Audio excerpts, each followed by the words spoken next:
the Wild Reviewer, and welcome to day 7 of 25 Wild Christmas Review Days. I'm not tired yet. I'll probably get tired by day 15. Probably. At the moment, we are talking about the Santa Claus film series starring Tim Allen. Yesterday, I talked about the first Santa Claus, and today I'm going to be talking about the sequel, The Santa Claus 2. Or, as the full title claims it is, The Santa Claus 2, The Mrs. Claus. Released back in 2002, 8 years after the first movie, we pick up on Scott Calvin, who is still continuing to be Santa Claus. He hasn't fallen off a roof yet, thank God for that. There's a bunch of stuff going on here. So, Scott Calvin, who's Santa Claus, he's having the time of his life being Santa, but he discovers that there's another Claus within the actual Santa Claus. The first clause in this Santa Claus program is, if Santa were to fall off the roof, he puts on the coat and automatically becomes Santa. Well, there's another clause within that clause that was recently just found, that Santa needs to have a wife in order to continue being Santa Claus. He eventually discovers that he has until Christmas Eve to find a wife, which puts a damper on things, seeing that he's running out of time and that there is a de-Santification process happening. This is causing him to lose weight, his hair is becoming his normal color, bottom line, Scott is becoming Scott again. But he doesn't want to become Scott again, he wants to be Santa Claus forever! So he's dealing with that problem, but there's another problem going on within this film. His son Charlie, played by Eric Lloyd, is on the naughty list. He's been very disruptive in class, he's spray painting things, he's just going through one of those puberty moments that all little boys go through. So now Scott needs to go back home to deal with this to try to figure out exactly what's going on.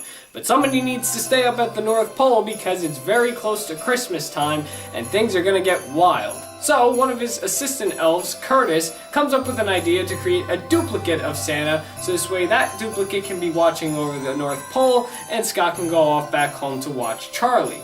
Scott ends up going through a machine which creates a plastic toy life-size version of himself that is trained to watch over the North Pole to make sure everything goes very smoothly.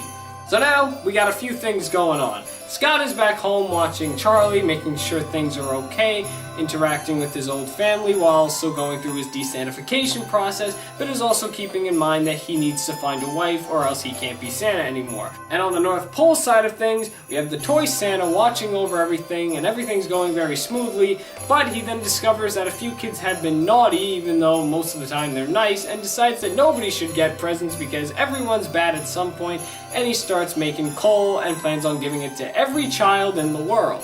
Eventually, things get out of control on Scott's side too, because he starts falling in love with Charlie's evil principal, Carol, which doesn't make Charlie happy at all, and Scott soon discovers that the whole reason why Charlie is acting up is because he can't take the fact that his dad is Santa and he can't tell anybody about it. His dad's this greatest thing in the world and he's forbidden to tell anyone about it because they will never believe him, especially since they're all teenagers at this point. So, compared to the first one, this has a lot more going on.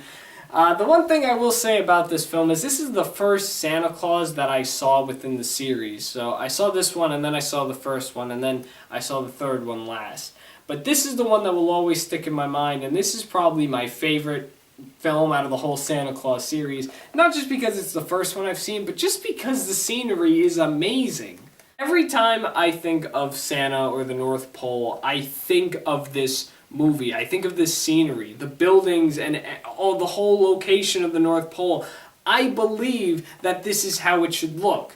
Santa's workshop is this big colorful mansion with a colorful factory inside. The elves are still played by kids. There's toys everywhere. There's a big globe in the middle. It's just so organized that it's so hard to believe that this is fake. I would genuinely believe that this is the North Pole if you showed me a picture of it. The other thing I could probably deal without is maybe the fact that they're still kind of underground.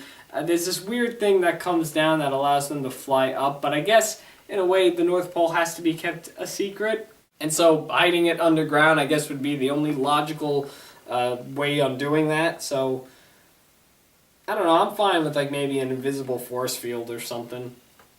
And actually, that probably I don't think that would work either. But okay, we got a few changes here. So I didn't mention in the first Santa Claus video, but the main elf, Bernard, who's played by David Krumholtz. Yeah, that's how you say it. David Krumholtz. So he was in the first film. He was the head elf.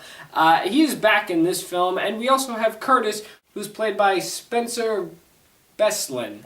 Spencer Breslin. The two of them work very well. They're kind of like Santa's main companions throughout the whole entire film. Well, at least the parts where he's there physically. I thought the humor in this one was pretty good. Like I said in the first one, I mentioned it very briefly, but in this film we see a bit more of holiday icons and fable people. I don't know what exactly their title is, but we have other characters like the Easter Bunny and the Tooth Fairy and Sandman and Mother Nature and Father Time, who I mentioned in the last one. Like, we have all those people, character, icon things in this film, which wasn't in the first one. So I guess that kind of brought a little more life into the film.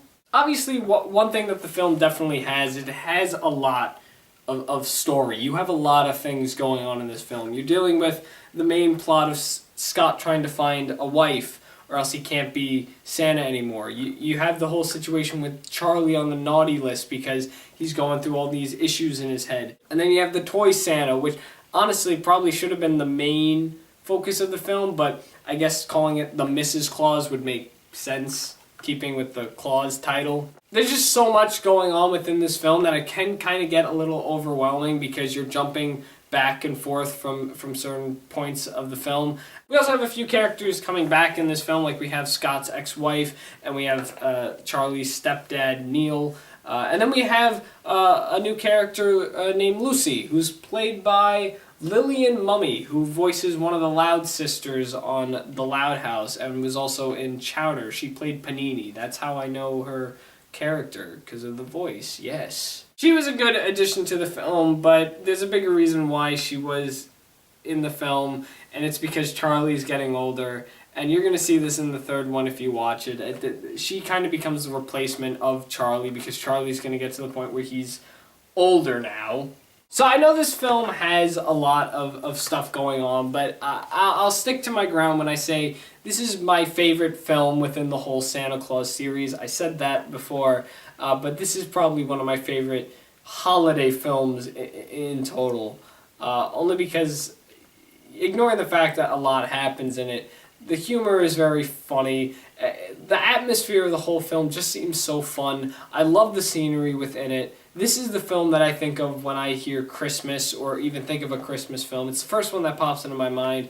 The next one is probably like Elf or something, but this is like the primary film that will pop into my head. And then touching upon the Mrs. Claus aspect really quick, the one negative comment I have about this is, if this was a mandatory thing to have part of the whole Santa Claus storyline, what happened to the previous Claus? Like, what happened to the previous Mrs. Claus?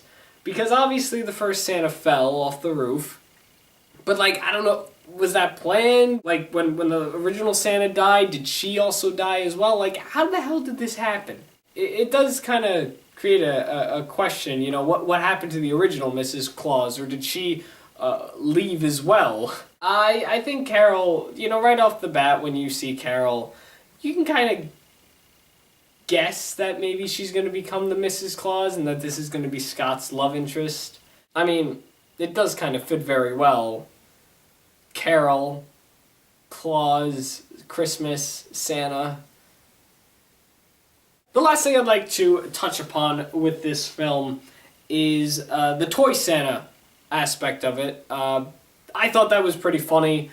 A bit harsh what the character was doing in the film. But I think that aspect was pretty cool. I guess I should have... Well, when I first saw this, again, this was the first Santa Claus in the series that I saw. But looking at it now with it as somebody that knows there are 3 films, it's kind of become like a cliche for like a second film in a series of movies to, like, I don't know, make a duplicate of that person. I mean, Kind of. It doesn't happen in a lot of sequels. That didn't happen in the SpongeBob sequel or the Scooby-Doo one. The only one that's coming to mind is like Garfield and like... No, I don't even want to think of that. But the whole Toy Santa aspect, that was pretty cool. The little fight scene they got going on at the end. Although it seemed like it was very well planned for people that had no idea what they were doing, especially like Carol and Charlie, who don't know the protocol for snowball fights, you know. I think it was pretty cool, and I enjoyed watching it, and I still enjoy watching the film. I watch it every year on Christmas Eve. It's become a tradition to watch it on Christmas Eve. And yeah, Santa Claus 2. I like it. That's all I gotta say about the Mrs. Claus. Join me tomorrow on day 8 of 25 Wild Christmas Review Days, where I discuss the final installment of the Tim Allen Santa Claus movie series.